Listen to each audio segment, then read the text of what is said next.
오늘 성경 말씀은 여호수아 7장 11절입니다. 오늘 본문은 아이성 전투 이야기입니다. 이 사건을 알아보기 전에 먼저 이 사건의 배경을 살펴보겠습니다. 아이성 전투에 앞서 이스라엘 백성들은 여리고성 전투를 치루었습니다. 당시 여리고성의 상황은 성문을 굳게 닫고 출입하는 자가 없었습니다. 여리고성 사람들은 이스라엘에 대항하기 위해 아주 철통 같은 수비 태세를 갖추고 있었습니다. 왜냐하면 그들은 이스라엘이 홍해를 건너고 아모리 사람의 두 왕 시혼과 옥을 전멸시켰고 요단강을 마른 땅같이 건넜다는 것도 알고 있었기 때문입니다. 그래서 아예 접근하지 못하도록 모든 통로를 차단하면서 철저하게 방어 태세를 갖추었던 것이었습니다. 하지만 하나님께서는 여호수아 6장 2절에서 이미 이스라엘에게 그 성을 주셨다고 말씀하셨습니다. 아직 미래의 일이지만 역사를 주관하시는 하나님이시기에 이미 주신 것처럼 말씀하신 것입니다. 또한 하나님께서는 그들에게 그 성을 정복할 작전도 주셨습니다. 그런데 하나님께서 그들에게 주신 방법은 전혀 엉뚱한 것이었습니다. 먼저 무장한 병사들이 가장 앞에 서고 양각 나팔을 든 7 제사장이 그 뒤를 따르고 그 뒤에 법궤가 따르고 마지막에 군사들이 따르는 형태로 하여 매일 한 번씩 6일 동안 성 주위를 돌고 마지막 7일째는 7바퀴를 돈 다음에 나팔을 길게 불면 모든 백성들이 함께 소리를 지르는 것이었습니다. 이 방법은 심리적 교란 작전이라 할 수 있을지는 모르지만 사실 실전의 전쟁 상식으로 보면 이해할 수 없는 매우 위험한 일이었습니다. 그러나 이스라엘 백성들은 순종하였고 그 방법으로 여리고성을 점령하였습니다. 그러면 하나님께서는 왜 이렇게 상식적으로 이해가 안 되고 엉뚱한 방법으로 이스라엘 백성들로 하여금 여리고성을 점령하게 하셨을까요? 그 이유는 하나님께서 거듭 말씀하신 것처럼 여리고성 정복은 이스라엘의 군사력이나 작전으로 될 일이 아니고 절대적으로 당신께서 이루신 일이라는 것을 보여주시기 위함이었습니다. 특별히 여리고성 전투는 가나안 정복을 위한 첫 번째 전쟁이었습니다. 앞으로 있을 전쟁이 모델이었습니다. 그러니까 여리고성의 정복을 통해서 앞으로 남아있는 가나안 정복도 이스라엘의 군사력이나 작전에 의해서 이루어질 것이 아니고 하나님께서 주도적으로 역사하심으로 성취될 것임을 보여주신 것입니다. 그렇다면 한편으로는 하나님께서 다른 방법으로도 얼마든지 그냥 성을 무너뜨리실 수 있었을 텐데 그렇게 하지 않고 왜 성을 돌게 하셨을까라고 의문이 들 수도 있을 것입니다. 그것도 왜 7일씩이나 돌게 하셨을까? 이런 질문에 대해 몇 가지 이유를 찾아보면 혹자는 고고학적인 자료를 들어 여리고성은 아주 견고한 이중벽으로 지어졌는데 하나님께서 7일 동안 매일 견고한 성을 가까이서 직접 보면서 돌게 하여 그들의 힘과 능력으로는 그 성을 정복할 것이 불가능하다는 것을 철저히 깨닫게 하기 위함이었다는 것입니다. 그러니까 하나님께서 이스라엘 백성들에게 스스로 할 수 없다는 것을 철저히 깨닫게 하시고 인간의 상식으로는 이해되지 않는 방법으로 성을 무너뜨리심으로 이스라엘 백성들이 하나님을 온전히 인정하고 앞으로의 전쟁에서도 그와 같이 하나님의 은혜와 능력을 전폭적으로 의지함으로 승리할 수 있다는 것을 알려주신 것입니다. 이 방법은 오늘날 우리에게도 그대로 적용된다고 봅니다. 우리가 이 땅에 하나님의 뜻을 이루고 천국을 확장하는 데 있어서 우리의 힘으로 한다는 것이 아님을 알아야 합니다. 물론 우리의 역할이 전혀 없거나 우리가 로봇처럼 사용된다는 말은 아닙니다. 우리가 할 일이 있고 우리의 결정과 선택이 필요할 수도 있습니다. 그러나 우리가 천국을 경험하고 확장하는 일은 궁극적으로는 우리가 아닌 하나님께서 이루시는 일입니다. 여리고성을 무너뜨리기 위해 이스라엘 백성들이 한 일은 하나님의 명령에 순종하는 것이었습니다.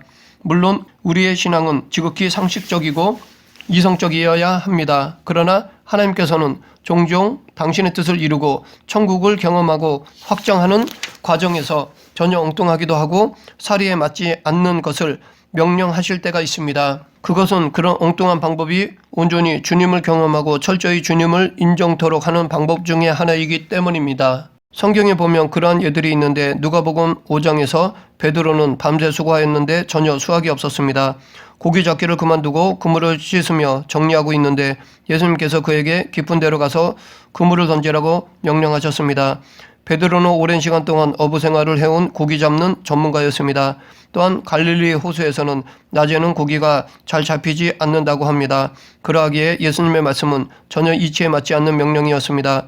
그럼에도 불구하고 베드로는 선생이여 우리가 밤이 맞도록 수고를 하였으되 얻은 것이 없지만 말씀에 의지하여 내가 그물을 내리리라 라고 하였습니다. 일반적으로 상식적인 관점에서 보면 엉뚱한 이야기지만 그 명령에 순종하자 고기가 많이 잡혀 2배에 가득하였습니다. 그런 경험을 하고 베드로는 모든 것을 버려두고 예수님을 쫓는 제자가 되었습니다.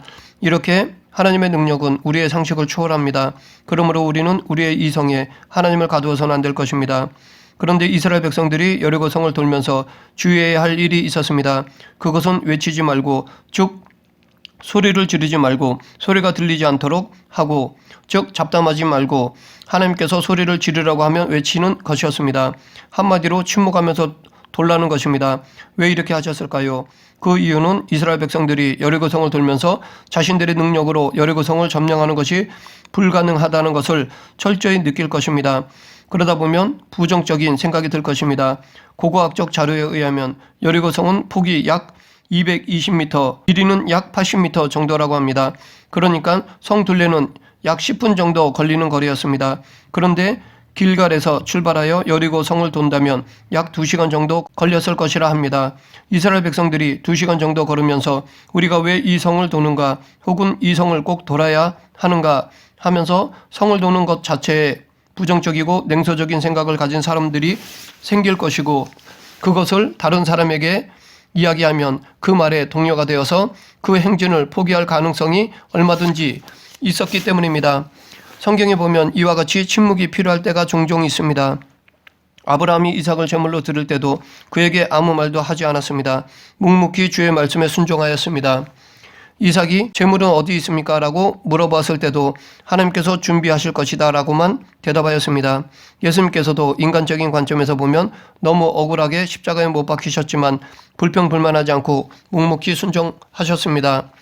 우리가 세상 사람들의 상식에 맞지 않는 하나님의 명령에 순종할 때 세상 사람들이 때로는 고지식하다고 비아냥거릴 수도 있고 어리석고 엉뚱하다고 비웃을 수도 있고 또는 이상하게 오해할 수도 있습니다. 하지만 분명한 것은 세상 사람들이 볼 때 이해되지 않고 어리석게 보이는 명령에 묵묵히 순종할 때 우리는 하나님의 임재를 경험할 수 있고 그런 우리를 통해 천국을 확장해 나가십니다. 또한 이스라엘 백성들이 여리고성을 정복할 때 하나님께서 그들에게 주신 명령들이 있었습니다. 크게 3가지인데 하나는 은금과 동철은 여호와의 곳간에 모으라고 하셨고 성의 모든 거민과 가축들은 다 멸하라는 것이었습니다. 여기에서 멸하다라는 말은 바치다의 의미로도 쓰입니다. 그래서 완전히 멸하라라는 것은 하나님께 온전히 바치라는 것입니다. 가나안 전쟁의 첫 열매로서 모든 것을 하나님께 드리라는 것을 의미합니다. 다른 하나는 라합과 가족들을 살려주라는 것이었습니다. 이때 라합과 가족들은 진 밖에 나가 있어야 했습니다. 왜냐하면 이방인들이 유대인 공동체에 들어오기 위해 어느 정도 준비기간이 필요하였기 때문입니다. 3번째는 앞으로 그 성이 다시 건축되지 말아야 한다는 것이었습니다. 이것은 가나안의 첫 번째 전쟁으로서 이스라엘 백성들에게 교보제가 되도록 하기 위해서입니다. 그런데 이 예언의 저주는 열왕기상 16장 34절에서 실현되었습니다. 아합 왕 때에 히엘이 여리고 성을 건축하려다가 이 예언대로 그의 2 아들의 생명을 잃었습니다. 여기서 잠시 이 가운데 한 가지 첫 번째 명령에 대해 좀 더 살펴보겠습니다. 하나님께서는 여리고성의 남녀노소와 모든 생물을 죽이라고 명령하셨습니다. 인간적으로 보면 이것은 아주 잔인하게 보이지만 이미 하나님께서 모세를 통해 명령하신 것이었습니다. 하나님께서 이렇게 명령하신 것은 일종의 예방 차원의 조치였습니다. 가나안에서의 삶은 죄의 유혹이 없는 영광스러운 삶이 아니었습니다. 그곳은 계속된 죄의 유혹과 영적 도전과 치열한 싸움이 있는 곳이었습니다. 그래서 그들이 계속해서 하나님께서 주시는 복을 누리기 위해서는 그들을 불순종하게 만들고 죄를 짓게 하는 요소들을 미리 제거하는 것이었습니다. 이렇게 여리고성을 정복한 후에 이제 이스라엘 백성들은 다음의 목적지인 아이성을 공격하고자 하였습니다. 늘 하였던 것처럼 그들은 먼저 정탐꾼을 보냈습니다. 정탐꾼은 돌아와서 아이성은 그렇게 크지 않기 때문에 많은 군사를 보낼 필요가 없이 2-3천 명만 보내도 충분하다고 보고하였습니다. 사실 이 아이성은 큰 성이 아니었습니다. 여호수아 8장 25절을 보면 아이성의 전체 인구가 1만 2천 명이었다고 하니 군사로 모집될 수 있는 사람은 약 3, 4천 명 정도였을 것입니다. 하지만 그렇다 할지라도 2, 3천 명으로는 그 성을 정복할 수 없습니다. 왜냐하면 어떤 성을 공격할 때는 성을 지키는 사람들보다 훨씬 더 많은 사람들이 필요하기 때문입니다. 그렇기 때문에 그들의 판단은 잘못된 것이었습니다. 그들이 이렇게 판단했던 이유는 무엇보다도 그들이 착각하였기 때문입니다. 그들은 바로 앞전에 아이성보다 훨씬 강한 여리고성을 쉽게 정복하였습니다. 그들이 여리고성을 무너뜨리기 위해서 한 일은 단지 하나님 말씀에 순종한 것밖에 없었습니다. 그러나 그들은 그것을 잊어버리고 자기들의 힘으로 이겼다고 착각하였습니다. 그래서 이들은 자만심이 가득하였습니다. 이런 착각은 우리의 영적 싸움에서도 마찬가지입니다. 하나님의 큰 은혜로 어떤 일이 잘 되어갈 때 우리는 착각할 때가 있습니다. 자신도 모르게 자기 자신을 인정하고 우쭐해질 가능성이 있습니다. 하나님의 은혜로 일이 잘 되어갈 때 우리는 섰다 하는 자는 넘어질까 조심하라 라는 바울의 경고를 기억해야 할 것입니다. 영적 싸움에서 승리하는 길은 나의 나된 것이 하나님의 은혜임을 인정하고 계속해서 하나님을 의지하는 것입니다. 여호수아는 정탐꾼이 보고한 대로 전쟁을 위해서 3천 명 정도를 파병하였습니다. 그러나 막상 전쟁이 시작되었을 때 35명이 전사하자 백성들은 도망쳤습니다. 쉽게 정복할 수 있으리라는 예상과는 달리 전혀 예상치 못한 패배를 경험하자 이스라엘이 발칵 뒤집혔습니다. 실제로 35명이라는 전사자 숫자는 많은 것은 아니었습니다. 하지만 그 패배의 충격은 대단하였고 그로 인해 이스라엘 백성들에게 두려움이 임하게 되었습니다. 여호수아는 아직까지 이스라엘이 패한 원인을 알지 못하였습니다. 그는 옷을 찢고 이스라엘의 장로들과 함께 머리에 티끌을 뒤집어 쓰고 날이 저물도록 여호와의 궤 앞에 엎드렸습니다. 이것은 당시에 고대 군동에서 극도의 슬플 때 취했던 행동입니다. 여호수아는 대성통곡을 하면서 전쟁에서 패한 것에 대해 하나님께 항의하면서 원망하였습니다. 이번 전쟁에서 패한 소식을 다른 가나안 족속들이 듣고 이스라엘을 공격해서 이스라엘이 가나안을 정복하지 못하고 완전히 패망하면 어쩌나 하는 불안감과 두려움이 여호수아에게 있었던 것입니다. 여호수아는 위대한 믿음의 사람이었지만 그도 역시 연약한 인간이었습니다. 그때 하나님께서 이스라엘이 패한 원인이 무엇인지를 말씀하셨습니다. 그것이 오늘 본문의 말씀입니다. 이스라엘이 범죄하여 내가 그들에게 명령한 나의 언약을 어겼으며 또한 그들이 온전히 바친 물건을 가져가고 도둑질하며 속이고 그것을 그들의 물건들 가운데에 두었느니라. 이스라엘 백성들이 패한 원인을 보면 그들이 전략이 잘못되어서 그들의 군사력이 부족해서 또는 적은 수가 공격하여서 패한 것이 아니었습니다. 혹은 하나님의 능력이 부족하여서 그들이 패한 것도 아니었습니다. 하나님 앞에서 그들이 죄를 지었기 때문에 즉 하나님께 불순종하였기 때문에 여호와께서 진노하셔서 그들을 패하게 하셨던 것입니다. 그러면서 해결책을 제시하셨는데 그것은 죄를 해결하는 것이었습니다. 이 아이성 전투는 전체적으로 6장의 여리고성 전투와 대조적인 모습을 보이고 있습니다. 이스라엘이 견고하고 강한 여리고 점령한 것이 순종 때문이었다면 오늘 본문의 아이성 전투의 실패는 죄 또는 불순종 때문이었습니다. 우리는 이 사건을 통해 순종하는 삶을 살 때 하나님의 은혜와 능력을 경험하지만 불순종은 실패와 좌절과 어려움을 가져온다는 것을 알 수 있습니다. 물론 우리의 삶 속에서 어려움과 실패가 항상 죄 때문만은 아닙니다. 우리가 경험하는 모든 어려움을 죄의 결과라고 단정 짓는 것은 욥의 친구들과 같은 실수를 범하는 것입니다. 우리의 어려움은 여러 가지 이유 때문에 올 수 있습니다. 전혀 잘못이 없는데 욥처럼 어려움을 당할 수도 있고 요한복음 9장의 소경처럼 하나님의 영광을 위해서 어려움을 경험할 수도 있고 바울처럼 더욱 겸손하게 하나님을 의지하도록 하기 위해 어려움이 지속될 수도 있습니다. 하지만 우리는 우리의 실패와 좌절과 어려움이 죄로 인한 결과일 수 있다는 것도 늘 명심해야 할 것입니다. 그런데 로마서 1장에서는 죄를 지어도 악한 일을 해도 하나님께서 내버려 두시는 사람들이 있습니다. 그들이야말로 정말 불쌍한 사람들이고 저주받은 사람들입니다. 그러나 하나님의 자녀는 죄를 지으면 그냥 놔두지 않습니다. 그래서 히브리서 12장 5절부터 8절에 보면 또 아들들에게 권하는 것 같이 너에게 권면하신 말씀도 있었도다. 일러스되 내 아들이 주의 징계하심을 경히 여기지 말며 그에게 꾸지람을 받을 때에 낙심하지 말라. 주께서 그 사랑하는 자를 징계하시고 그가 받아들이시는 아들마다 채찍질하심이라 하였으니 너희가 참음은 징계를 받기 위함이라. 하나님이 아들과 같이 너희를 대우하시나니 어찌 아버지가 징계하지 않는 아들이 있으리요. 징계는 다 받는 것이거늘 너희에게 없으면 사생자요 참 아들이 아니니라 라고 하였습니다. 그러하기에 만약 죄를 지어도 어려움이 없다면 그것은 문제가 있는 것입니다. 그러면 죄로 인해 문제를 만나면 어떻게 해야 할까요? 다른 방법이 없습니다. 죄 문제가 해결되어야 합니다. 오늘 본문의 아이성 전투에서 겉으로 드러나는 실패의 원인은 정탐꾼의 잘못이었습니다.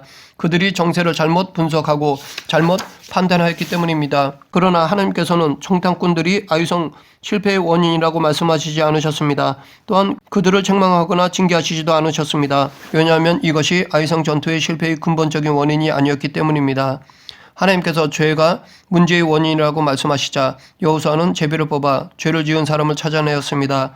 아간이라는 사람이 지명되고 스스로 죄를 자백하게 되었습니다. 그래서 이스라엘 백성들은 이 아간과 그의 가족을 돌로 쳐 죽이고 그가 훔친 물건들도 불에 태운 다음에 그곳에 돌무더기로 쌓고 그곳 이름을 아골, 골짜기라고 불렀습니다.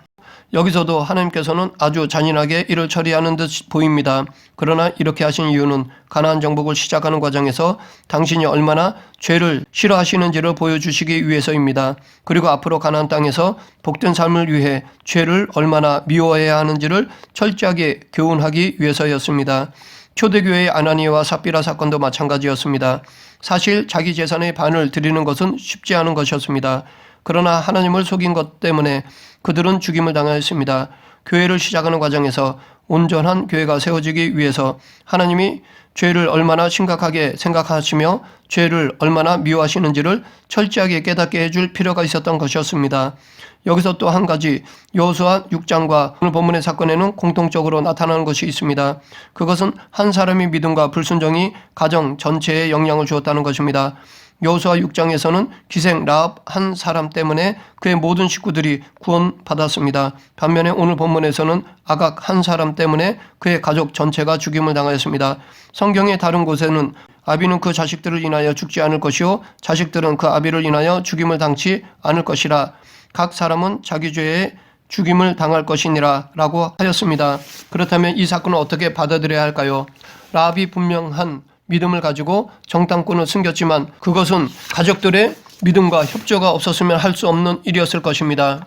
즉 가족 전체가 하나님을 믿었던 것이라 할 수 있습니다. 그래서 가족 전체가 구원을 받은 것입니다. 아간의 일도 마찬가지입니다. 아간의 행동에 대해 그의 가족들이 모르고 있지는 않았을 것입니다. 다른 식구들의 방관이나 묵인 혹은 협조가 있었을 것입니다.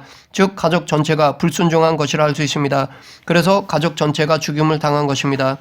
오늘 본문을 통해 우리가 결단해야 할 것은 피 흘리기까지 죄와 싸워야 한다는 것입니다. 사실 당시에 아간이 탐욕의 유혹을 극복하는 것은 쉽지 않았을 것입니다. 그들이 광야 생활을 하면서 전혀 보지도 못하고 만지지도 못한 것을 보면서 그것에 손대지 않는다는 것은 쉽지 않습니다. 특히 사탄은 이런 것들로 우리들을 유혹합니다. 그러므로 우리는 이런 유혹을 피하기 위해서는 우리를 유혹하는 환경에 아예 들어가지 않는 것입니다. 유혹의 요소들을 미리 제거하거나 차단하는 것입니다. 다음으로 우리는 우리를 유혹하는 사탄을 대적하는 것입니다. 사탄을 대적하는 도구가 말씀과 기도입니다. 하나님께서 주신 은혜의 수단을 통해 사탄의 유혹을 물리쳐야 합니다. 말씀을 정리하겠습니다. 오늘 본문이 우리에게 교훈하는 것은 죄에는 반드시 징계가 따른다는 것이고 죄로 인해 발생된 문제라면 죄를 해결해야만 그 문제가 풀린다는 것입니다. 또한 우리가 죄를 짓지 않기 위해서는 미리 유혹거리들을 차단해야 합니다. 그리고 말씀과 기도로 적극적으로 사탄을 대적해야 합니다. 문제 앞에서 하나님의 뜻을 구하고 그 원인이 죄로 인한 것이라면 철저히 회개하여 문제를 풀어가는 저와 여러분이 되길 간절히 축원합니다. 기도하겠습니다. 공의로우신 하나님 아버지, 세상에는 우리를 넘어뜨리기 쉬운 유혹거리들이 많이 있습니다. 그런 유혹거리들의 마음을 빼앗기지 않도록 저희들을 붙잡아 주시고 늘 죄를 멀리하여 거룩한 삶을 살아가는 그리스도인이 되게 하여 주시옵소서. 예수님 이름으로 기도드립니다. 아멘.